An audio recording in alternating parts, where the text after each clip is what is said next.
the time has come to clean the keyboard that originally shipped with that Acer 286 that the movie stars are all talking about. Anyway, this keyboard is absolutely disgusting. We're going to do our best to clean it, and it's not going to be easy. The plastic is badly yellowed. I've toyed with the idea of trying some of that. It was a chemical somebody had come up with. I can't think of the name of it. I think it was called like Arcade Bright or Plastic Bright or something like that. No. It was, that doesn't matter. But what I do know is I need to clean this thing, at least get the dust off of it. So we're going to start by yanking off all the keys. I need to get a, actually it looks like a pretty standard layout, so I don't have to worry about any special key locations. It's actually standard IBM 104 key keyboard layout. So we're going to yank these keys off. Depending on the kind of keyboard this is, it feels like it has cherry switches in it, or some variant of the buckle spring or something like that. Let's see. I don't want to break any keys. That's not what we're trying to do. We're going to have to do use 2 screwdrivers to pry these off. But you know, why don't we take the keyboard apart first and see what we're looking at here. Let's see here. I did look up some history of the Acer IBM clones, and it looks like Acer started making them in around 1987. Now, one of the first models they came out with was the 900, which was a 286, meeting the same basic specs as this one. And this being a 1989 model means it is one of the very first Acers ever made. Acer started out as a distribution arm of another electronics company, and they were not initially in the manufacturing business. Later on, as the company progressed and grew, they got into the manufacturing business, and now Acer is still in the OEM business, manufacturing equipment for other companies. At one point they were involved in manufacturing the original iBook. In fact, I think the iBook was almost entirely Acer built, and that may or may not be still true. I mean, it may not have been true or not. I only heard that from other people, so never really looked into it myself. So, what we're going to try to do is pull this keyboard apart so that we can evaluate what we're dealing with here. Oh, there's snaps in the back of it. Look at these. They've got these snaps on the very back. We have to release those to pull the keyboard apart. I'm glad I didn't try to pry anything, because that would have been devastating. So, there we go.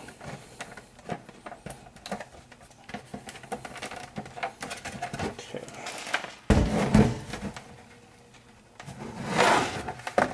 That was easy. Now we'll get a better look at what kind of keyboard we're dealing with here. And yeah, this was manufactured in April of 89, sorry. This keyboard was, anyway. You can see these dials. At least that's when the mold was made. So this could very well be a 1990 model. It's hard to say, really. Retro Bright. That's what the stuff was called. Now I remember. Let's try to pull these off. And they do pull right off. So we're going to have to yank off all these keys.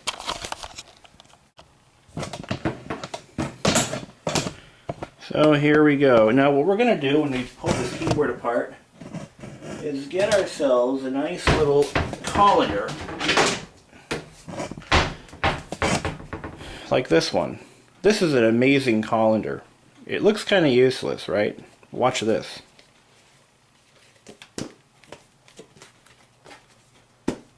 Collapses. like that. Now it's the colander. There we go. Almost there.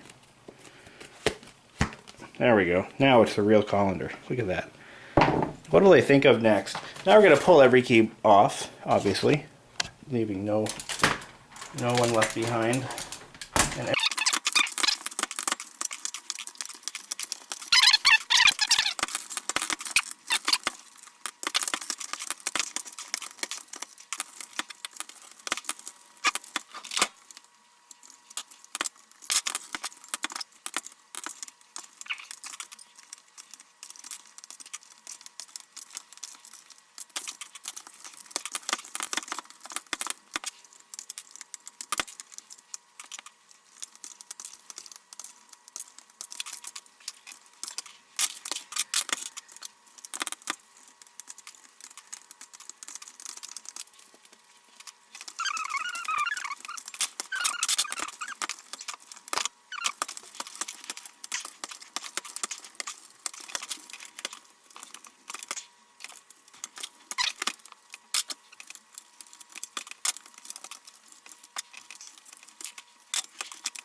so one of my chemicals of choice for cleaning these old keyboards and anything plastic is Clorox cleanup. Some of you may have differing opinions on that, but I've been using Clorox for nearly 15 years to clean keyboards, and as long as it doesn't touch anything metal, it's fine. And the other thing about Clorox cleanup is that it doesn't affect the silkscreen printing on the keys, which is critical. Because unless we're trying to create a blank keyboard, that would be a bad thing to deal with. So I like to spray them like so. I have tried washing them in the dishwasher, but I don't recommend that because some of these plastics are adversely affected by heat. But I must caution you, Clorox cleanup will attack anything metal. So don't ever let it touch or contact the keyboard board itself, the circuit board or the switches. Or any of the metal equalizer bars that support the keys. That would be very, very bad. You wouldn't want that. Then what we're going to do is pick them out individually, and actually these are cleaning up pretty nicely. So this is the X key, and it now looks like a new penny. Unfortunately, the yellowing is pretty much permanent, and even if we use Retro Bright, I'm afraid that it would remove the silk screening. So we're just going to let that, let it be, as the song goes. We may not even have to rub these keys by hand. Just getting rinsed off in hot water would be sufficient. So I'm going to fill the sink with hot water, not boiling water, just hot water. And we're going to swish the keys around in the hot water, which will kind of simulate the action of a dishwasher fairly well. Just going to let that sink fill up.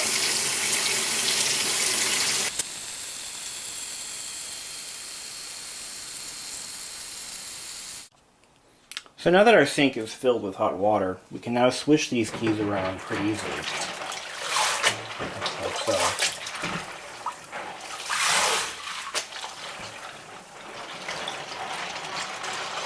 Now these keys were fairly lightly soiled. There were no hard stains or food deposits or anything like that. So we don't really have to scrub them individually. That's really not necessary. But if the keys were heavily soiled, we'd be cleaning them individually by hand. And they're not, so that's a good thing.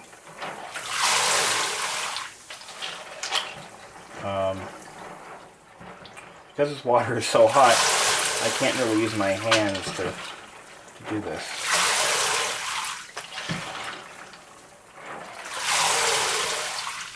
This is probably one of the most gentle ways of cleaning individual keys that I can think of.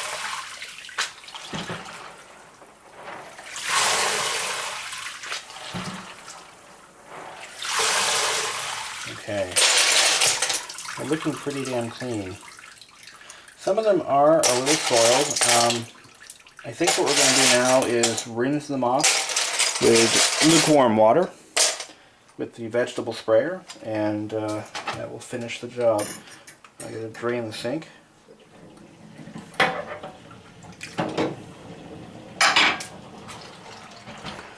And this time we're going to be able to manipulate them with our hands pretty easily.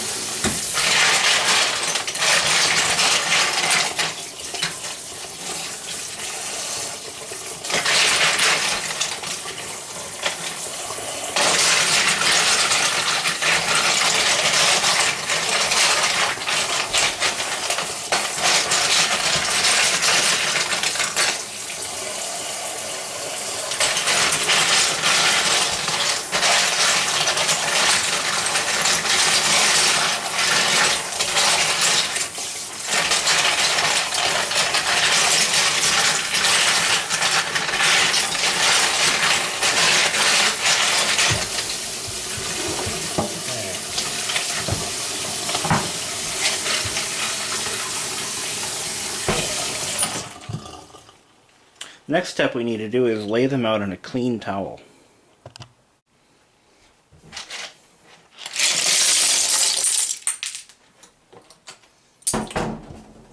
Try not to lose any keys. That could be very hard to fix if you have a rare keyboard such as this one. So we don't want to lose anything. I'm going to just kind of let them sit in that towel and take them around. Now this towel is pretty soaked, so I'm going to get another one. And we're going to do the same thing over again.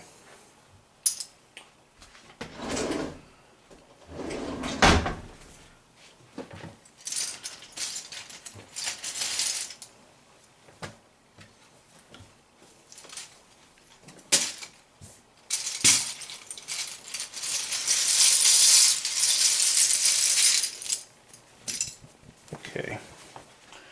And then we've got our second towel, and we're going to, once again, shake them around there.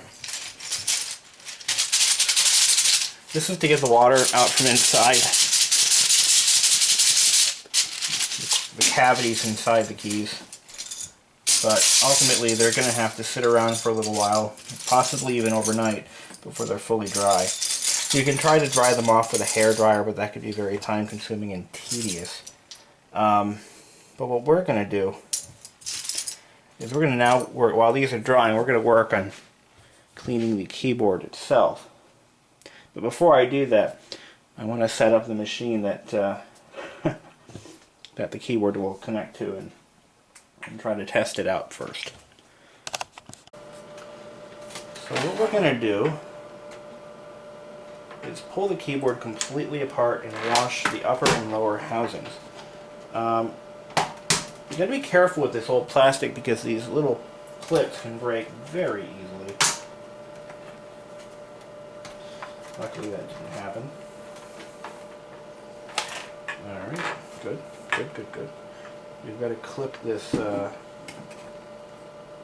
we have to clip that? Yes, I do. Yes, I do. Alright, I'm going to clip this little zip tie here. I have to angle my screen so I can see what I'm doing. Alright.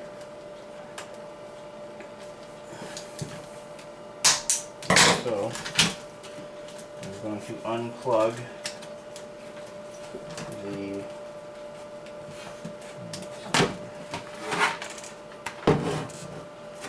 ground cable. So this has to be flipped this way. And do that. Alright. A screwdriver.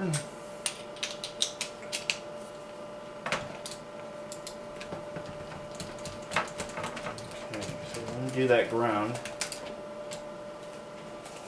Now this is a keyboard that obviously has never had anything spilled in it. So that's a good sign. It means it was pretty well cared for, other than it was left in a very, very dirty environment.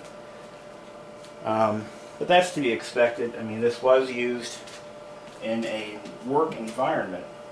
What wasn't expected is the fact that the display has no burn-in whatsoever. I don't understand how it doesn't. I just know that it doesn't, and I'm happy about that. Okay. Now, it looks to me like when they assembled this keyboard, they had actually run this wire through, and then they put the end on it. So that makes it impossible to remove the cable. So this is going to be real fun. We'll put that aside.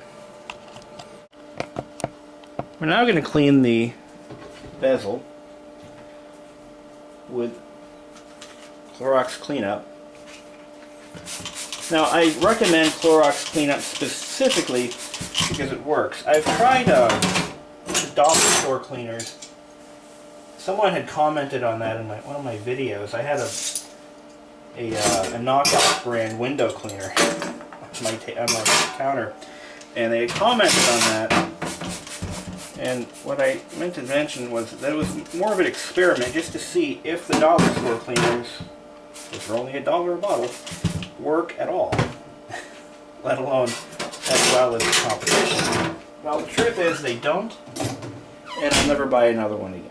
Especially the dollar store equivalent to Clorox cleanup. It doesn't do a thing. It's useless. So we're going to use a nice sponge and kind of wipe off all the dirt. No need to flood the sink in this one because it's just not necessary. Alright, get that all nice and clean.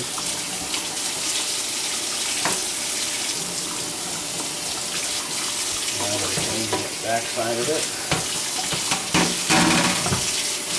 Now it's only likely that this will have to be done once in the entire lifespan of this equipment because, let's face it, this isn't going back into a production facility and likely will never be used again for such heavy use.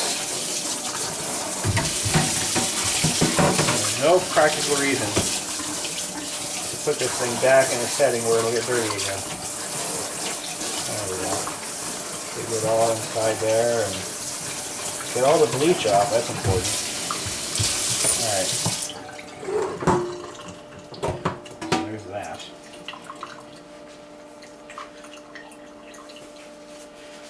And this is going to be hand dried. Get all the water off of it as much as we can. There we go.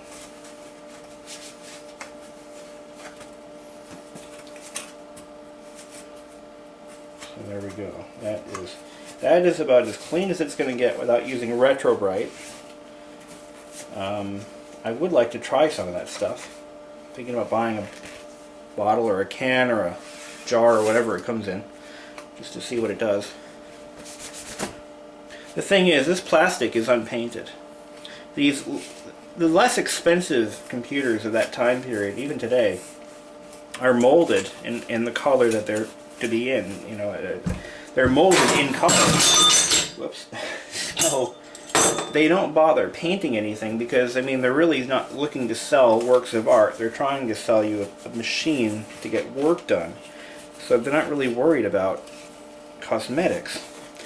So the lesser expensive keyboards like this Acer are not painted at the factory.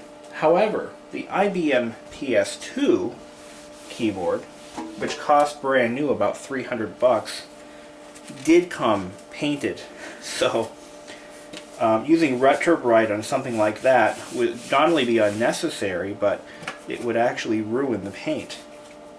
IBM painted all their stuff, which is why it looks so nice even today. Whereas this Acer is made of ABS plastic, and it was molded in color, so nobody really cared about what it looked like. And sorry, I didn't realize the camera was zoomed in when I was drawing it off. You get the idea. So that's that. And that's why these cheaper machines would actually turn colors. Now back to you.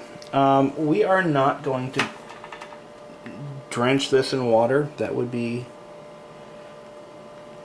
nice, but we're actually, I don't want to use the vegetable sprayer. I'll take the cable, I'll protect it, and as best I can, I'm going to spray the Clorox bleach on the bottom and top, and then rinse it off without getting the cable soaked. Because I did say Clorox cleanup does ruin wiring, so you want to not get the cable even slightly tinged with bleach. Bleach is the active ingredient in Clorox cleanup. Just be aware of that. Bleach is great, but it's also really bad. Don't wear clothes that you care about when doing this stuff, because you're going to ruin them. I've ruined many of my favorite shirts this way. Just cleaning the house even, you know. So you want to protect both ends, because once we get this cable covered in bleach on the inside, it's ruined for life. You gotta replace it. So I want to get the cable though. I don't want to get the connector end, but we want to get as much of the grime off the cable as we can, you know, while we can. So start spraying. I'm gonna have to clean the cable by hand later on.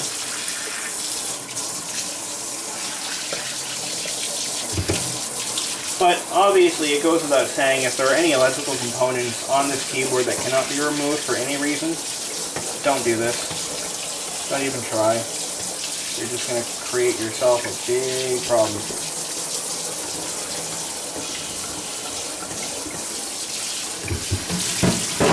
Remember, most of this stuff isn't replaceable once it's ruined.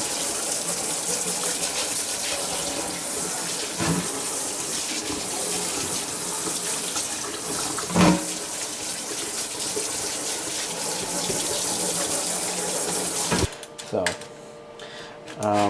this is getting to be freaking tedious. Q-tips, maybe I should wet them with something like alcohol. I'll try that and try to get in between there.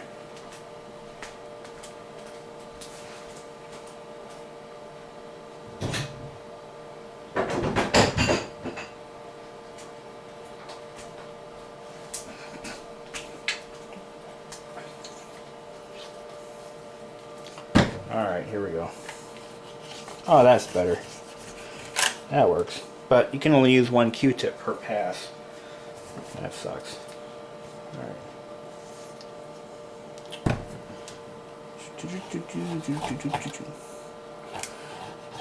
Figure we have one chance to clean this to like hospital grade standards, so let's do it, right?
Okay, we're now allowed to put this back together because it is now dry enough to do the job, to do it right. And we're going to flip this back upside down. We're going to reconnect our ground lead This thing zoomed? Nope. Alright, so we're going to reconnect our ground and our signal cable. And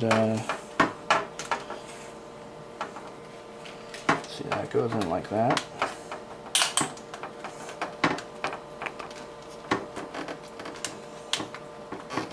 Come on, come on. Get in there. There we go. And now I gotta find that little screw that was back there.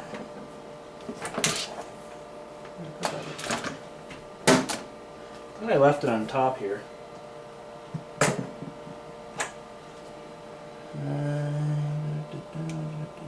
Where'd it go? Where'd it go? Where'd it go? Where'd it go?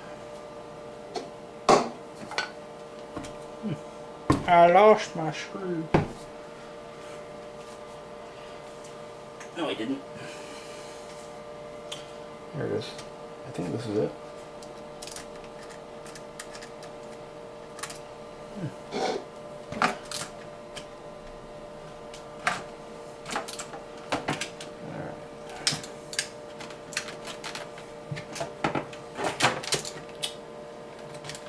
Arbit.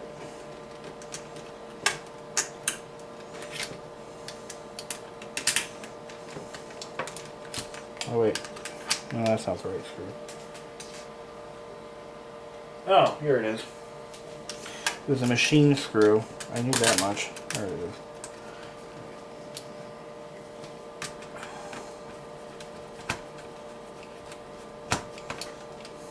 Okay.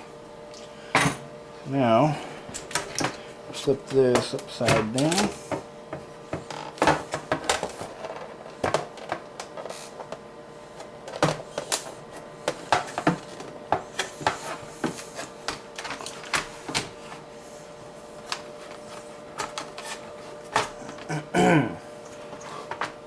This was actually zip tied here to that, and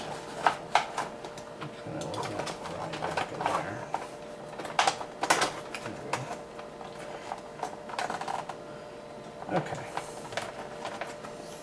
I need to find an appropriate zip tie to replace that with.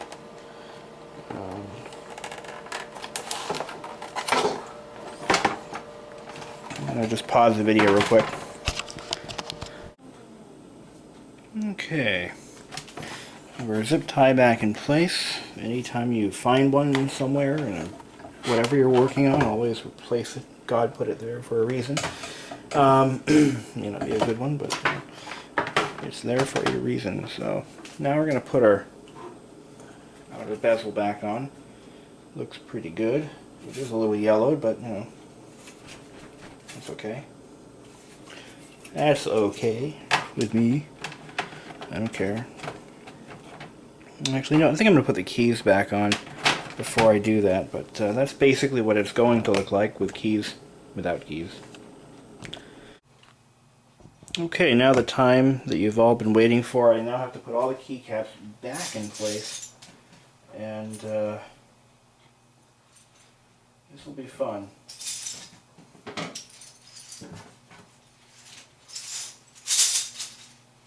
Don't forget to bring a towel. Alright. For those of you who get that reference, you don't win anything, but hey. Anyway, so now I've got my IBM PC keyboard, or PS2 keyboard right here, see? And we're going to use that as our guideline for some of the keys that are kind of tricky. Space bars are one of the most difficult keys to install because they have to be locked into these equalizer bars correctly. To do that, it looks like it goes in from the front.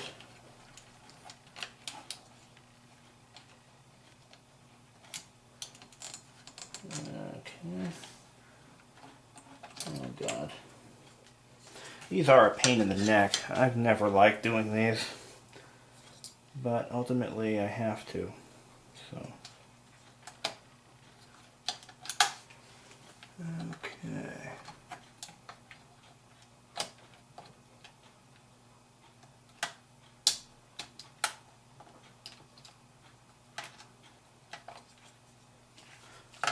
Maybe there's an easier way, right? Maybe I can lock it in first and then swing it around. Nope. No, it couldn't be that easy, would it?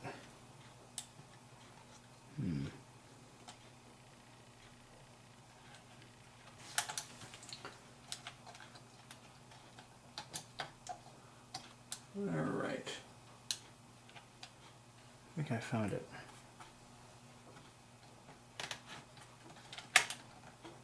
There we go, that one's in, and... alright. Oops, sorry.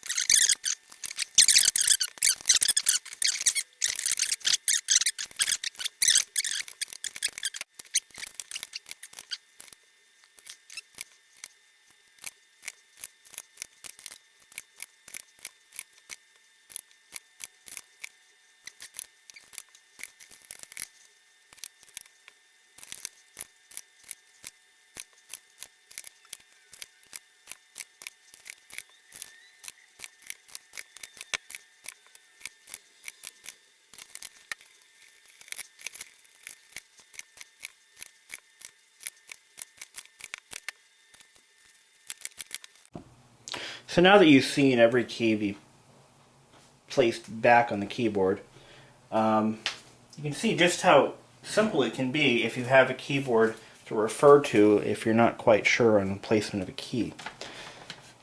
You also notice I made a couple of stupid mistakes. I put the enter key here and the plus key here. That was accidental, and you saw me fix that. I also had the escape key in the wrong place as well. But the good thing is you can easily correct that while you're doing it. And anyway, now we can start reassembly of the case.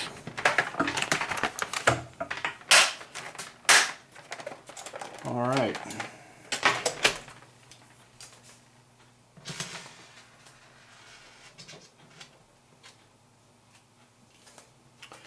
Now we can put all of our screws back to where they belong.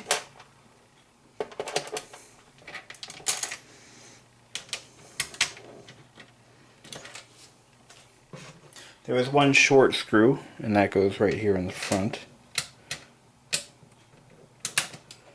And another screwdriver. Don't go too tight on these, because they're not, they're threaded coarsely, so that means they're quite easy to strip. They go in fast, and they strip even faster. Okay.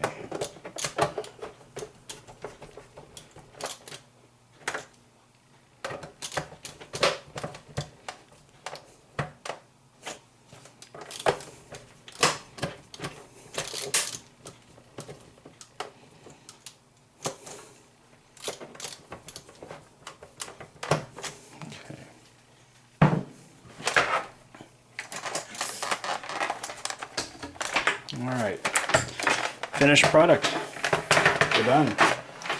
Keyboard is fully restored and put back into original condition. So, we've installed WordPerfect 5.1. Let's fire up this bad boy and see what happens.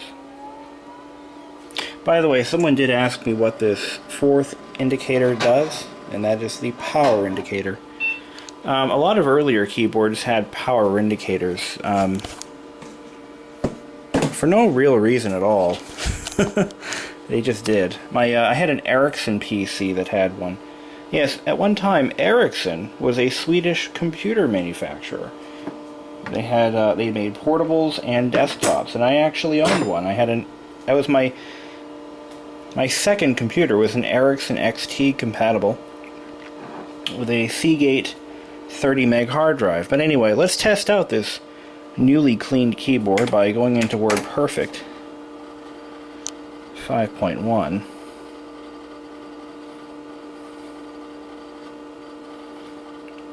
So far, I've found that everything seems to work fine.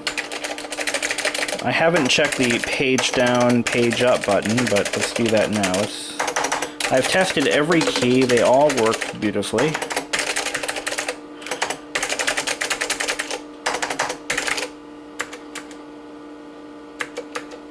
Well, page down doesn't really do anything because right now there isn't a full page.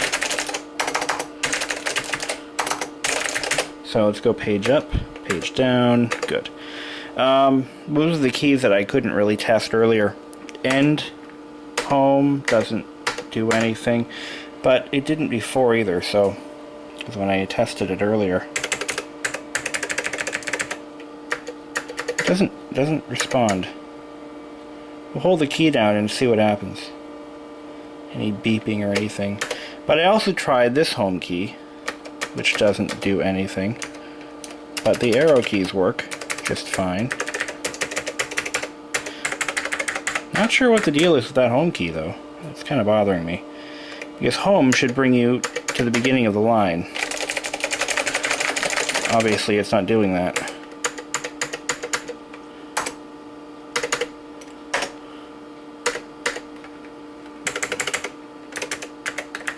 Well, anyway. But if it was a key problem, we'd know that, because this home key would work fine. But it doesn't. But so far everything seems to be working just beautifully after the cleaning. I was concerned that in pulling the keys off we would have broken some of the switches, but that didn't seem to happen. So, and because WordPerfect 5.1 is by default driven entirely by function keys, it's a great program for testing those keys for functionality, and from the looks of it, everything is working beautifully fine. They all do something, and that's what we want. Tilde, tilde. Anyway. So, we call this job well done. Now let's do a quick close-up of this keyboard, and we'll see just how beautifully clean it is. Hey. Oh, it's automatic. There we go. I mean, of course, we didn't get in between those keys perfectly, but as the saying goes, it's good enough for government work.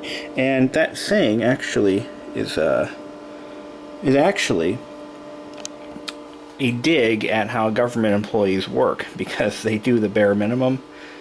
See, get it? Anyway, so let's go ahead and exit the DOS. I did get this key. I didn't do this on camera, but I got this mouse to work. I just need to build an auto-execute bat file that loads the mouse driver when the PC is started. I'm using this Agiler mouse driver that I found in a pile of diskettes that I had lying around. It doesn't go to this mouse, but it works nonetheless. And I'm going to show you how that works real quick by loading that driver manually. And I've tried adding this to the auto-execute bat file. See, now the driver's loaded. Now I open up WordPerfect, and the mouse will respond to my every command. So I just need to figure out what I'm going to do with that auto-execute bat file. So now the mouse works. So anyway. Oop. Save? No, thank you. Exit? Yes, ma'am. Okay. I have one other thing I need to do, and that's port some of my older software back onto 5 1/4 inch diskettes. I don't have a computer with both 3.5 inch and 5 1/4 inch discs. So that's going to be a challenge right now, but we'll see what happens.